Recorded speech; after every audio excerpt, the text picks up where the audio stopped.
wondering what to do or see in Wrocław, Poland? Not sure how to get into the city or how to get around? Well, on this channel, I do all the research so that you don't have to. I'll tell you everything you need to know about visiting this remarkable city. Choosing a destination is only the first step in planning your dream European vacation.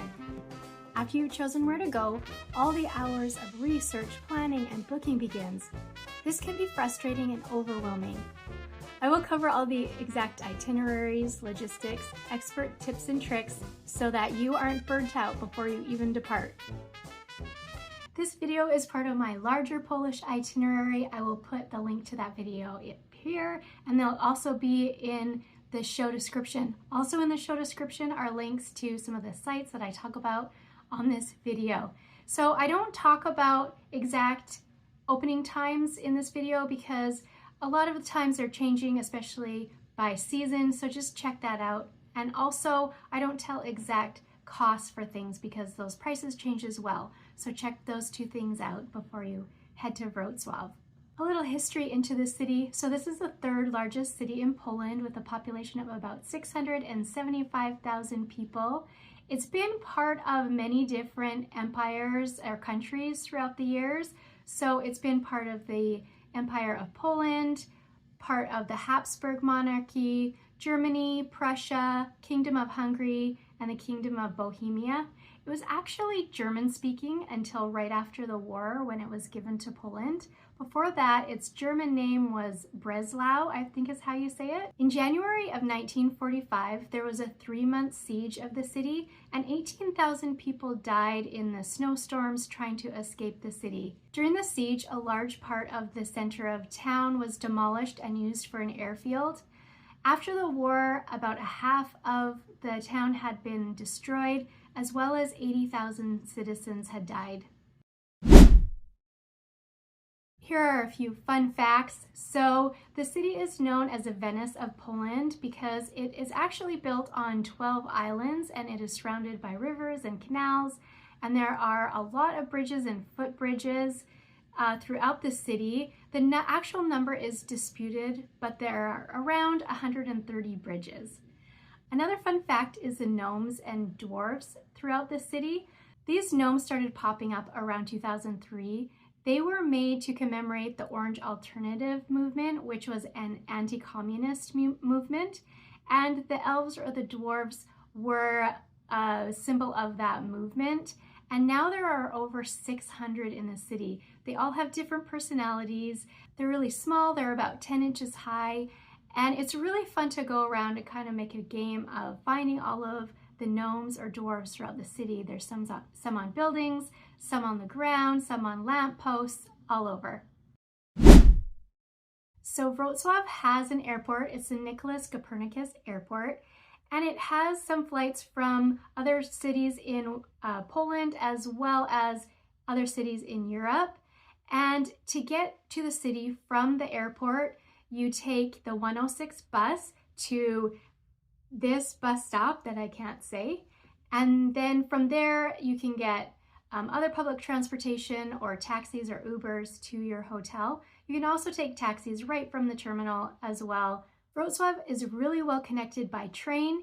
You come into this train station and it's about a 15-minute walk to Market Square. So again, depending on where your hotel is, you can then grab a taxi or an Uber or other public transportation or walk to your hotel once you are in that train station. There are many trains coming from all over Poland and elsewhere in Europe into Wrocław. It's close to Germany and the Czech Republic, and so you can get to many cities in those countries easily as well. If you're coming by car, I would park my car and then walk around or take public transportation when you're in the city. It's mostly walkable and it can get pretty congested for traffic, so just park it and then walk around. Getting around, most of the things you'll want to see in Wrocław are within walking distance, but there is also great public transportation with buses and trams as well. The buses and trams run regularly from 4 a.m. until midnight, and then there are some irregular stops between midnight and 4 a.m. You can get a time ticket from anywhere from 15 minutes all the way up to 7 days And you can buy those at kiosks at the bus or tram station, or you can actually buy them on the vehicle. There's kiosks on the vehicle and they all have English, so there's no worries there. If you get them on the vehicle, you can only use card, but if you get them at the kiosks at the station, you can use card or cash. Once you get on the tram or bus, you do need to have it stamped, so make sure you do that so you don't get a ticket. If you don't want to get a time ticket, you can also get a ticket that's just good for one ride. If you're getting in a taxi, just a couple of tips. Make sure that the taxi is well marked and that it has a fee schedule in the window and that the driver turns on the meter when you get inside. Also, if you need to pay by card, make sure that the driver accepts cards before you get in. Wrocław also has city bikes and electric scooters that you can rent. So the city bikes you pick up at certain locations and you drop off at certain locations. The Lime scooters, though, are pick up and drop off anywhere within a certain area. If you see a Lime scooter that's not being used, it's free to take. You can pick it up anywhere and then you drop it off anywhere within a certain area. If you go out of the area while you're riding it, it will turn off so that you'll know. They're picked up during the night and recharged, and so as long as they're dropped off anywhere within the area, they'll be picked up and you'll be fine. To use both the city bikes and the Lime scooters, you will need an app on your phone, and you just sign in with the app and check out the bike or scooter on the app and then check it back in on the app. They're really easy to use and fun as well. It's a great way to see more of the city than you could on foot. We've done scooters with kids, without kids, and it's so fun and just a great way to explore a city.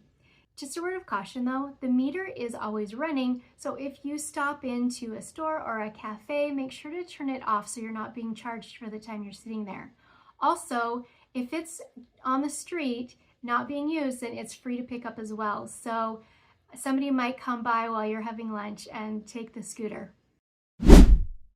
Our first stop is going to be the heart of Wrocław, which is Market Square. This lively square began in the 13th century. It's surrounded by picturesque townhouses, cafes, restaurants. It is a beautiful square and has a ton of charm. It's a great place to just hang out and people watch and wander around and explore. There are a few interesting facts about this square. So this restaurant that I can't say the name of, it may be the oldest restaurant in Europe. If it isn't the oldest, it certainly is close to it. There's a secret tunnel that runs from the restaurant to house number 22, which is where the beer was brewed, and then they would take it over to the restaurant. So that's kind of a fun fact. The new town hall on the west side of the square was built in 1860. It is the seat of the mayor as well as the city council. The old town hall is at the center of Market Square. Construction of this Gothic building was begun in the 13th century, but it has been added to and changed throughout the centuries. Today it houses a restaurant in the basement, a museum, and is used for civil events. So on building number 5, try to find the painted on window. There's one window that's painted on just to keep the symmetry of the building, so see if you can find that. The St. Elizabeth Church dates back to the 14th century. From 1525 to 1946, it was actually a Lutheran church. After the war, it was given to the Catholic Church, and in 1976, the church was gutted by a fire. So the original tower was 400 feet tall, but the tower that's there now is 300 feet tall. You can go up the tower for a small fee. It does have about 300 steps though, so be prepared for that. The tower is only open from April to October, and it is weather dependent, so check if it's open before you go. Just off of the square is St. Mary Magdalene Church. This church was completed in 1232. It was the first parish church in the city, but it was rebuilt in 1360. The two towers of the church are connected by a footbridge, and you can go up there for a small fee. There are a few legends that surround this bridge. The bridge is called the Bridge of Witches, and this is what it's called in Polish. But the Bridge of Witches or the Bridge of Penitence, and there are a few legends around this bridge that are fascinating. So one is that The shadows that you can see there at night are the souls of young girls who didn't want to be married, they didn't want to do housekeeping, and they didn't want to be obedient to their husbands, so they chose not to marry and instead wanted just to seduce the men and be idle instead of going through the confines of marriage. Another legend is that there used to be a test for witches. So if you were accused of witchcraft, you would have to walk across the bridge without any railings, of course. And if you lost your balance and fell to your death, then you were exonerated and declared not a witch. If you made it to the other side, you were declared a witch and then burned at the stake. Make sure you wander over to Salt Square. This is a smaller square off of Market Square and it's delightful. It got its name because wagons of salt used to be brought in here, but now it's mostly a flower market. And it's a beautiful place to wander around and see all the flowers and shop. It's a really nice area to hang out in. Head over to Cathedral Island. So this island is actually the oldest part of the city, and then the city expanded from there. It is quieter than Market Square and it has wonderful architecture. It has many churches that you can go in. It has beautiful botanical gardens that you can wander around as well for a small fee. For a really nice panoramic picture of Cathedral Island, go just behind the sand bridge, right where the promenade starts, and you can look back over to the island and see the whole of the island and get great shots. The Cathedral of St. John the Baptist is the church that dominates the skyline of Cathedral Island, and so take a look in there. It's a beautiful Gothic church. It has an observation tower and it actually has an elevator to go up, so you don't have to climb all the stairs up to the observation deck. You can't go in the church when services are going on, so just make sure you look ahead on the schedule on that so that you don't interrupt the services. A fun fact about Cathedral Island is it has over 100 gas lanterns that are lit by hand every night. The only other place that this happens in Europe is Zagreb, Croatia, and you can actually see this happening at night. The caped lamp lighter comes around and lights all of the lamps. If you want to see this happen, just be outside of the cathedral about 15 minutes before sunset and you will see him go there. He walks really fast, so if you are trying to follow him, you'll have to speed along with him and try to take pictures, but it's a really fun thing to do at night. The Wroclaw University is a great place to spend some time. The main building has one of the longest Baroque facades in all of Europe, so that's really interesting. It houses a museum, and when you get tickets to the museum, it also includes tickets to the mathematical towers for a great view of the city, and it also gives you access to two beautiful Baroque halls, this one and this one. I can't see either of them, but they're absolutely gorgeous. The Church of the Blessed Name of Jesus is in the University Quarter and it is an absolute must-see. This Baroque Rococo church was built by the Jesuits in the 1690s and it's absolutely gorgeous inside. The interior was painted to look like white marble and it has ornate decor all over. Donations are suggested but not required, and there is an audio guide as well. Another thing to go see in Wrocław is the Market Hall. This is a 2-story covered market. It has over 190 stalls and they sell all sorts of things, fruit, meat, fish, all types of vegetables, as well as flowers, clothes, toys, souvenirs, anything that you can want. It is closed on Sundays though, so be aware of that. No visit to Wrocław would be complete without seeing Centennial Hall. This hall is a UNESCO World Heritage Site, and it is a prime example of modernist architecture. It hosts various events and exhibitions throughout the year.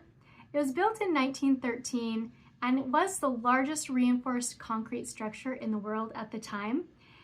Its builders were actually really worried that when the supports were taken out, it would collapse, but 100 years later, it's still here. It can seat over 1,000 people and is used for concerts and other cultural events. You have to buy tickets to see it, and they can sell out, and you can't get them on the website online, so just go early if you want to get a ticket. On their website, there is a calendar that tells when is a good time to go and what they predict as far as crowds for the day, so you can check that out and see if it's green. It means that they're not expecting very many visitors, and so it will be easy to get in. There are also guided tours available as well. The multimedia fountain is the largest in Poland and one of the largest in Europe. It opened in 2009 to celebrate the 20th anniversary of free elections in Poland. It has over 300 water jets and 3 fire jets. There are shows throughout the day and throughout the night, usually on the hour, but just check the schedule as it does change. The shows run only from April until October. The Old Jewish Cemetery is another great place to go in Wrocław. It was built in 1856. It is full of interesting headstones and mausoleums, and it features many architectural styles. It's an interesting place to stroll around. There is a fee to get in, but it is always free on Thursdays. I hope this video has helped you plan your trip to Wrocław. It is a beautiful city and you will love spending time there. If you found this video helpful, please like and subscribe.